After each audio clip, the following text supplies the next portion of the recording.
চারটা শর্ত কোরবানি কবুলের জন্য। এক নাম্বার শর্ত হচ্ছে নিয়ত হতে হবে আল্লাহর সন্তুষ্টির জন্য।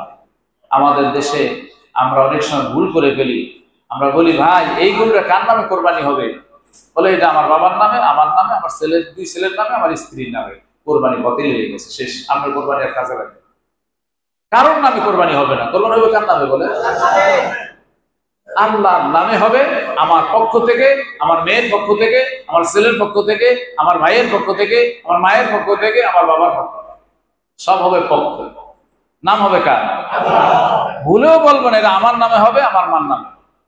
কিন্তু আমরা ভুলে এই কথাটা বলে ফেলি। আর আমার মতো কিছু লোক আবার জিজ্ঞেস করে ভাই এইটা কার নামে হবে কোরবানি? কারণ আবেগের সময় বিবেক চলে যায়। গরু শোয়াইতে হবে, সব শুয়ে পড়ছে, তাড়াহুড়া করে আসছে, হুজুর হুজুর এটা আমার নামে তাড়াতাড়ি দেন, আমার বাবার নামে দিয়ে দেন, আমার মার নামে দিয়ে। এটা শিরক যুক্ত কথা। এটা কি যুক্ত কথা বলেন? আমরা কি বলবো বলেন? আল্লাহর নামে, আমার পক্ষ থেকে, আমার সন্তানের পক্ষ থেকে, আমার স্ত্রীর পক্ষ থেকে, যতজনকে বলেন। একটা গরুতে তো অনেক বলা যাবে নাকি? 10-12 জন তো বলা যাবেই নাকি? কয়জন? আর ছাগলে 3 জন নাকি?